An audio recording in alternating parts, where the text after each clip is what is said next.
Welcome to From Hitchhiker's Towel to High Traffic Survival Kit. My name is Dominik Süß. I'm AMS a Cloud Service SRE. I'm working in various roles for around CQ and AEM since 18 years, so I won't dig into the details of those, just to not consume too much time. And with me is my colleague Grant. Right. Hi everyone, I'm Grant Naber. So I've been working on AEM and Adobe Commerce, again for about 10 years or so, and I've been working on projects to do with user performance, end user performance and scalability as well.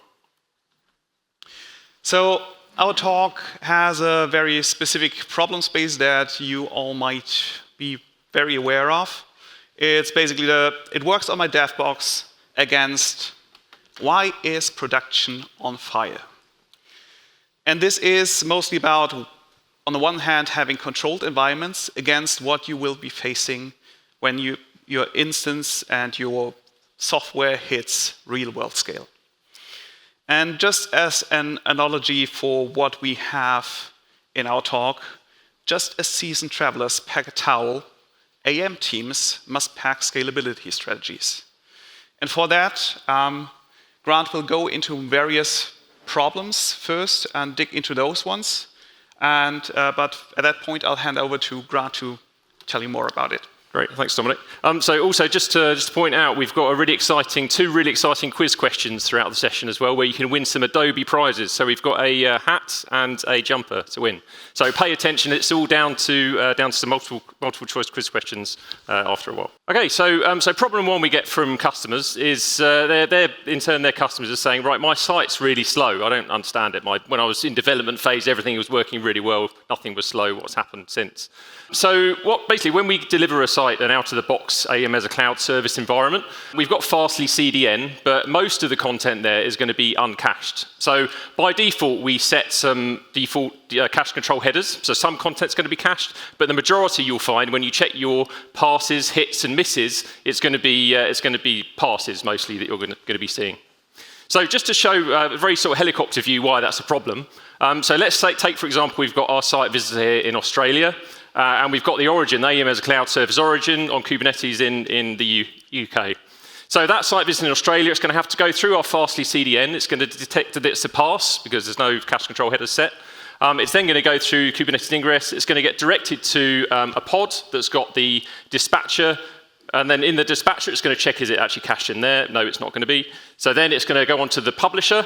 And within the publisher, that's where all the really cool AEM clever stuff happens, right? So all your clever display things that are going on in AEM, it's going to happen there. But that takes time to build up those clever pages that happen. Within the publisher, it's going to perhaps maybe looking at the oat persistence so to check some queries in there. Perhaps they're not going to be fully optimized, and that might slow things down as well. And really, the biggest impact on the end-user response time is going to be these external connections. So if a publisher needs, say, for example, it's got a connection to a commerce backend, for example, it's going to have to pull all that product data back and build up the publisher page and then return it back to the end user. So one thing you might think of, well, AEM as a cloud service, it's scalable, right? So it's auto-scaling. I should just let the scaling handle it. I don't need to do caching. Well, the problem with that is that with the scaling, it obviously works really well most of the time, but when you get sort of huge bursts of traffic, it's not going to help you so much. That new pod has spun up, but it's going to take about a couple of minutes, as you'll touch on yesterday. It's going to take a couple of minutes for that pod to get added in and be fully ready to accept traffic. So if you've got a massive load of traffic coming into the site, then it's probably going to be too late for that to handle that. Okay, so now let's have a look at what's happened when I've got a cache hit. So obviously we've got Fastly CDN there. It's detected it's a cache hit. With the CDN now, the site visitor in Australia, rather than having to go all the way back to the origin in the UK to get the response back, it's now bouncing off the nearest edge location to that user. So Fastly has a CDN edge location in Sydney. So it's going to bounce back straight from that with that fully cached page. So whereas before, say if you've got a really slow external connection taking, 5-10 seconds, it's going to be 10 seconds plus to get that page back. So now we're looking at 20 plus milliseconds to get that responded page back. So a big improvement on that response time. So how do you know how well your site's performing for your cache hit ratio? So the best place to look is within Cloud Manager for a quick view on that. So within that view, you can see a very high-level dashboard on your cache hits and your cache passes and your cache misses. So really, you want to be looking at the cache passes initially, trying to get that number down and get the cache hits up. So really, there's always going to be some cache passes due to private content, things like that, but getting that as low as possible, getting the hits and misses up is obviously a priority. And within Cloud Manager as well, we offer some recommendations as well. So perhaps we've spotted in there automatically you're missing some certain cache control headers. It'll tell you in there what you need to do to rectify that problem. Okay, so let's have a look at how we get that added exactly within, make Fastly do what it needs to do for a particular bit of content here. So within here, we've got a cache control header. And the max age is set at 1800 seconds. So what that max age is saying is, right, so Fastly, I want you to cache that now for half an hour, 1800 seconds. So it's gonna look at that content and have that cached and respond to the user with that cached content. It's important to note that this is TTL-based caching, so we don't want your content people, your developers, or whoever going in and manually flushing content all over the place, because that's going to be pretty hard work after a while and not going to be too much fun to do. So this TTL-based caching approach, you meet with your business users, you say, look, how long are you happy for this content to remain cached for? You know, if it's like 10 minutes, or an hour or something, then you can get that put in there, and it would then return that cached content for that long. It's also important to note that certain things you can set in there do affect the cache as well in a negative way. So if you've got a set cookie header, that's going to override the cache control headers. So if you've done loads of work setting up cache control headers, different TTLs everywhere, but you've got cookies all over your site, it's going to cause a big problem. So nothing's going to be cached, everything's going to be a cause problem under load. Another thing to watch out for is the vary header.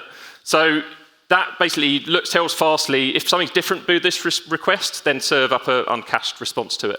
So I've put something in here which is a big no-no to do. Obviously, never put a user agent in that field, because that's going to have bad results in there. Okay, so problem 2, when I clear the cache, CDN cache, the site slows down or it crashes.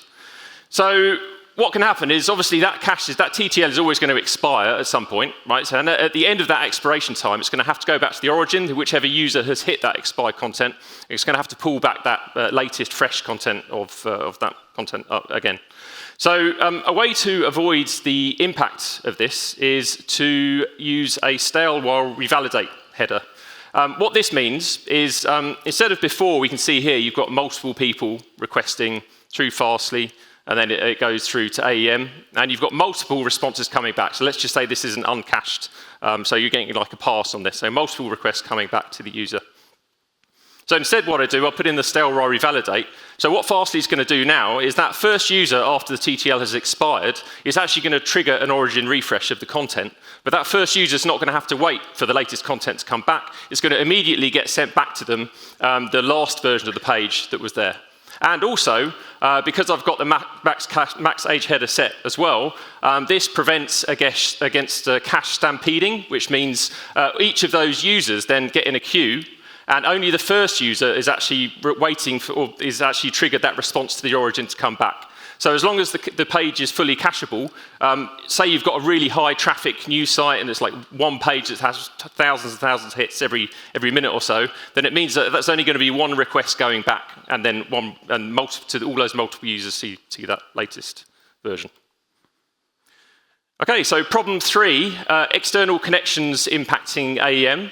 So external connections are a big part of AEM. Obviously, they're needed. So like I mentioned before with commerce and the SIF connector, for example, you can have really interesting sites with commerce functionality as well, powered by Adobe Commerce. What can happen, though, is that it creates a dependency on that external connection or on that external service. So this is a real-life example of what could go a bit haywire if things go wrong there. So if we look at the Jetty thread pool usage here, we see that there's a steep increase in each of the pods to the number of Jetty threads that are happening there. So usually those Jetty threads get cleared out really quickly. So you're looking at really minimal numbers, and that's the sign of a really healthy site. So in this case, though, they've started to climb and they're hitting that limit, that 200 limit that we've got there. What that then causes is all the probes to start failing, all the pods to start restarting, and it generally can cause an outage if it gets too serious, that situation, and if the external connection stays for slow for too long. So really the most important thing to remember here, we see it very often, is we don't set timeouts by default on external connections. Okay, so we don't know if your external connection, you're expecting it to return a response in like 5 seconds or a minute or whatever. So we don't set timeouts. We rely on your developers to do that. But without the timeout setting, this is what happens. So it's really important when you're working with these external connections, you load test them up to the traffic that you're expecting, and you make sure that you set those effective timeouts. If you're not sure which external connection is causing a problem, then the best way to view that is within your New Relic APM. So that's available for all AEM as a cloud service customers. You can activate it in Cloud Manager. This is just an example of what happened here on this example. So you can see usually the external connection's all fine, everything's no problem there. Then suddenly you see that spike in the external connection. That's the green bar there. And at that time, that's when all the transactions start to back up and you start to see this increased thread count there. Just drilling down a bit more into the external connections. So we've got here, again, the detailed view of which external connection, actually the actual API itself that's causing a problem. And then you can then even drill down into the transaction trace itself to drill down into the exact endpoint that's causing a problem. So you can see that there's several endpoints there. Only 2 of those are causing a problem within this transaction. Okay, so problem 4, I'm getting unexpected spikes in traffic, which is overloading my site. So before you go live, obviously, you're not going to have all this sort of open to the world traffic coming to your site. You're just going to get some load tests and your developers and your business testing the site. So obviously, after go live, you've then got a problem of bad bots. So bad bots, you've got your good bots, so your Google bots, your Bing bots, things like that, scraping your site, so that's all good. You want to leave them. But bad bots are things that are literally just scraping your content, giving you no benefit at all. So your site resources that you have within AEM, they should be reserved and should be focused on serving traffic and performance to your end users, to your real users, and to some extent those good bots as well. So we do offer DDoS protection, which is available out of the box for large-scale attacks on AEM as a cloud service, so you don't need to worry about that. But for lower-level bots that are coming into the site, what we offer is the ability to set traffic rules within the CDN. And here's just an example of one that I've created as an example here. So what I'm doing here, I'm looking at the client IP as the header and also the user agent as a combination. And I'm looking to see, right, has that combination of user agent client IP come along within an abnormal amount of time, so it's not a real user.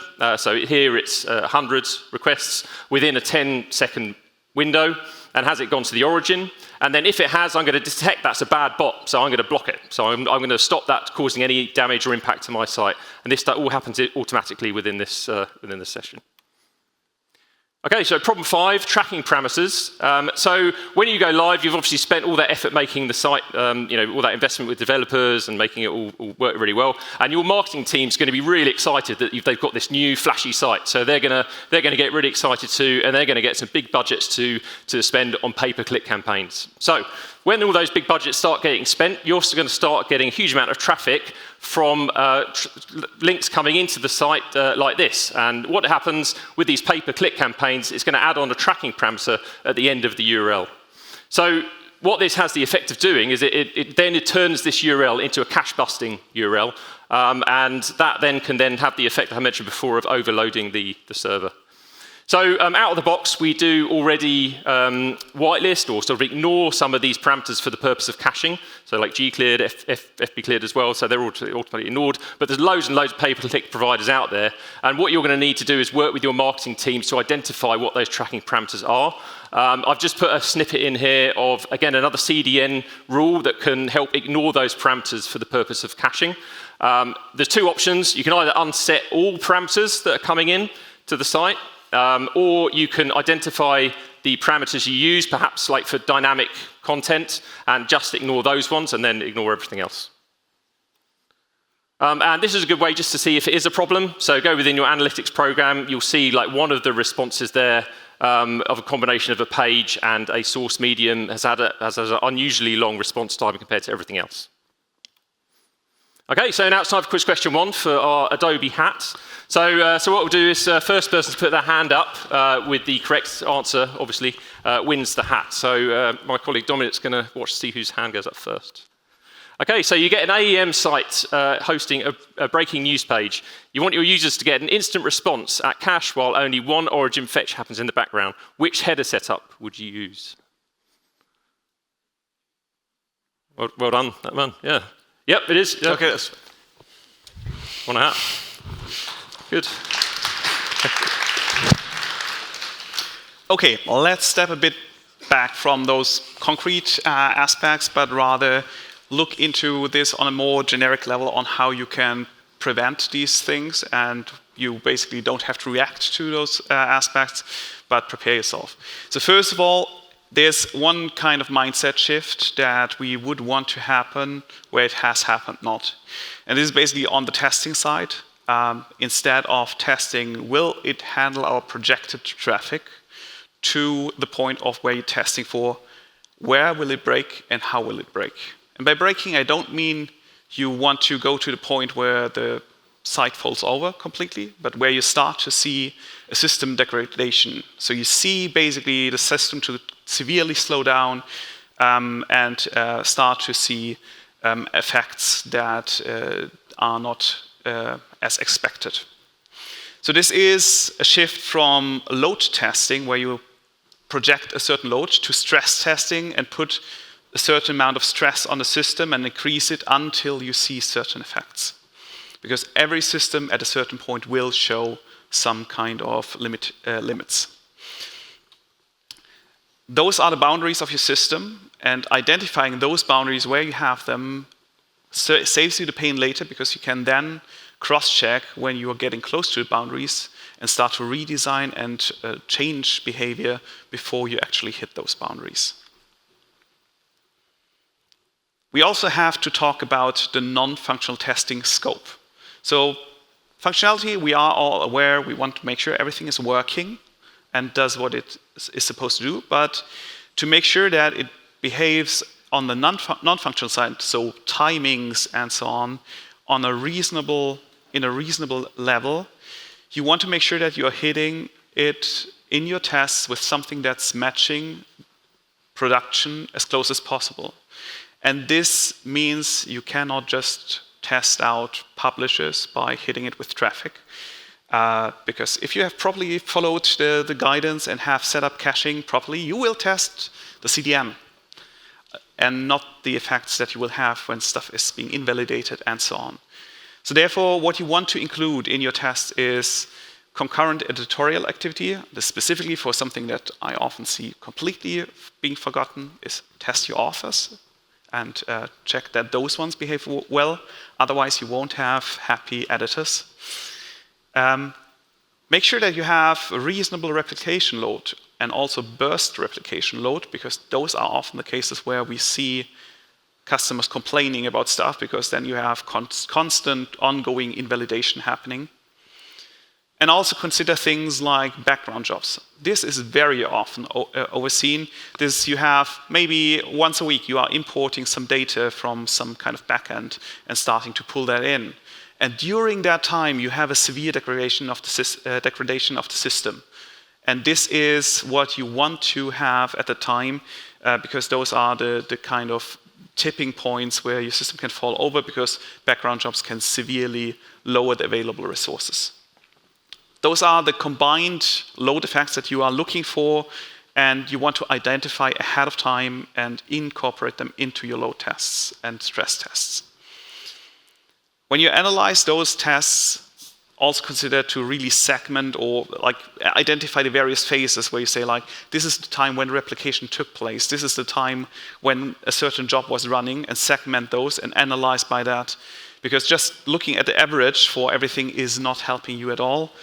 Percentiles are a bit better to identify outliers and so on, but still you want to make sure that you see where certain combinations of load effects might have some implications, so that you can see where you have some interaction between certain parts of your system. Also, ramp-up time is interesting to see, because that is kind of simulating a cold environment in case something has to be completely fresh started, which is often the case that we see when we have a CSO and system, basically the system has to be restarted completely. Everything is cold, and production traffic is hitting it. You want to make sure that at least it doesn't have to be fast at that point to get back to the state where it works properly, but you want to make sure it's surviving the full traffic hitting it while it's still cold. Why do we have a problem that we don't see upfront? Like, why don't you see that? And this is data growth over time. A lot of the logic that you're writing is bound to the size of the repository. You will have, over time, more editors, more content, more versions. Well, we already covered the more traffic part, and that you want to not just project, but really test out how much you can deal with.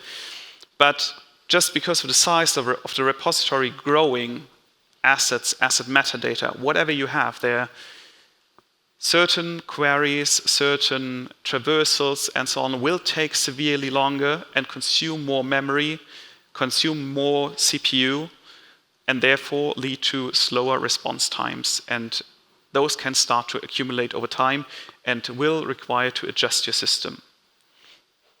So therefore, you want to test for the future scale, not just for today's numbers.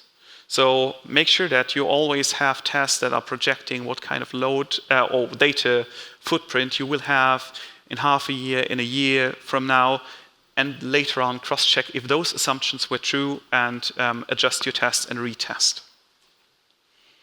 Background activities are also kind of a risky thing because they lower kind of the available resources on each individual instance in the replica set. And for those ones, the ugly thing is you often don't see them. Like Java doesn't allow to precisely monitor like how much resource consumption you have on a certain thread, and like really identifying those can take quite a long time. Specifically, look out for something like Sling jobs, workflows as one specific type of job that can be running, or any kind of other backend activity like imports that you might have running at peak load times and therefore collide with the time when you need the resources most for synchronous processing. Also, this is not really backend activity, but keep in mind, poor queries consume resources silently. So even if those, like if you have something that's collecting data behind the scenes, those might be consuming a lot of stuff, and you just have a single line in the error log, or maybe even not a single line in the error log telling you that something is consuming this. So you want to test those background load effects under traffic. So a few words about assumptions and prediction gaps. Synthetic load is not matching production reality. You want to continuously track if your assumptions were true and adjust your tests. To adjust those, use New Relic as already shown, use the AEM logs, use also the dispatcher and CDN logs, and watch out for request latency and throughput. So therefore you find those kind of anti-patterns, see systems getting slower, and see where certain metrics that you were building against were not holding up. So this is kind of a mind the gap. Your system is not, like the time of maintaining your system starts when you're putting it into production. It's not about just shipping something where you say, like, I've tested it, just run it, it's fine. Like this is not where it ends. What to track, like we already touched on cache hit and miss ratio, like through a cloud manager. Query execution times, if you have identified the queries, use the explain query tool of AEM to once in a while check how these queries behave under the current sizes. Also watch out replication queue lengths. If you have some complaints specifically from customers about stuff takes so long to get to the production, you want to cross-check if the replication strategies are right. We have seen cases where like the latest 3 replication features were not used and implemented that take care of some of those kind of delays that you can get by long queues. Also watch out in the background job, like in a job backlog, if there's some background activity that you were not expecting or that has sneaked in or happens more frequently that you anticipated. And also look for error rates and timeout patterns. And by error rates, I don't mean just the HTTP errors, but I mean error rates within the AEM error log.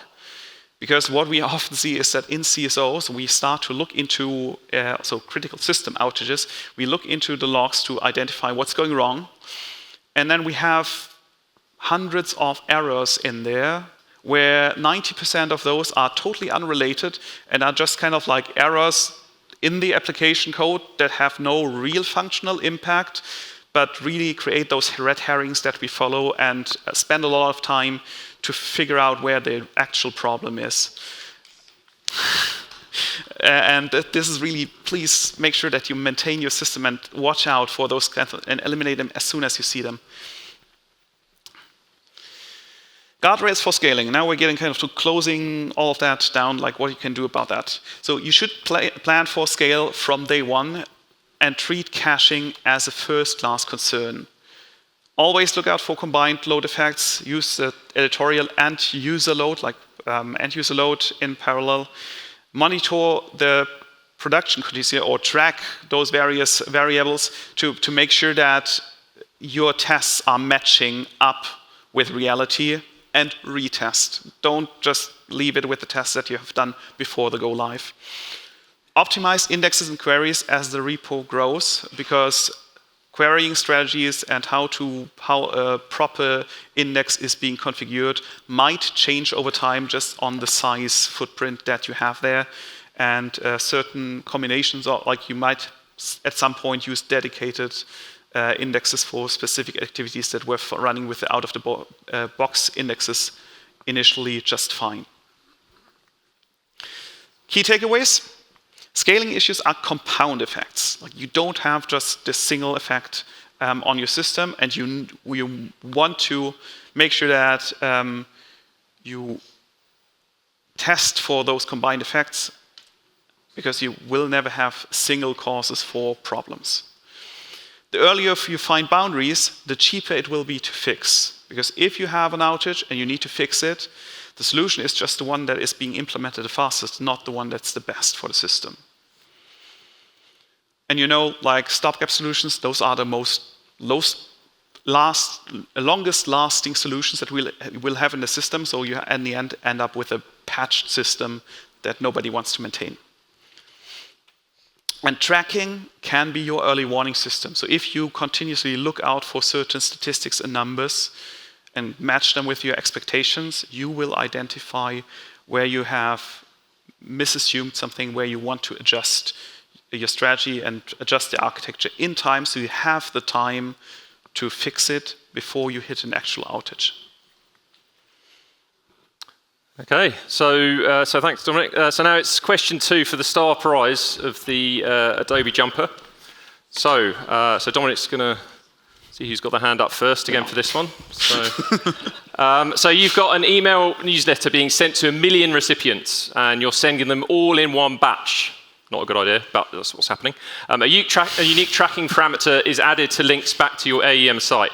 What should you do to ensure your site doesn't crash?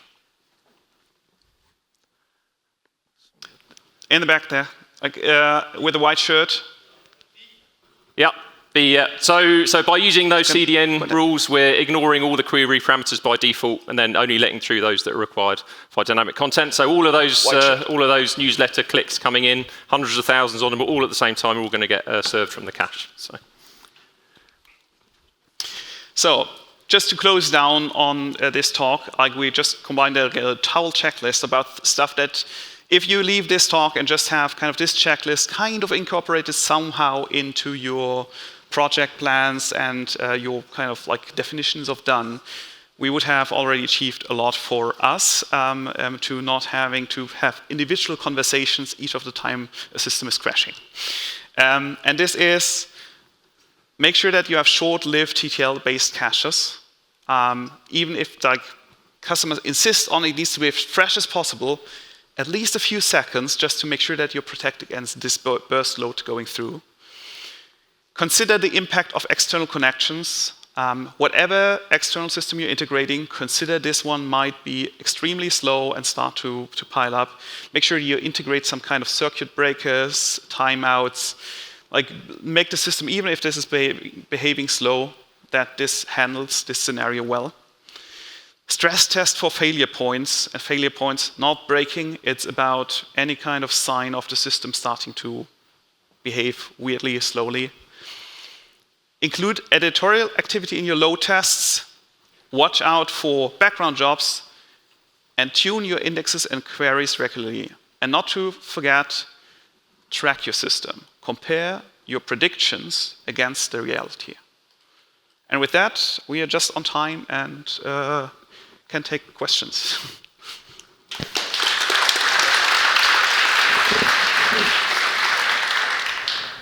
Thank you for the great session, the prizes, and the awesome checklist.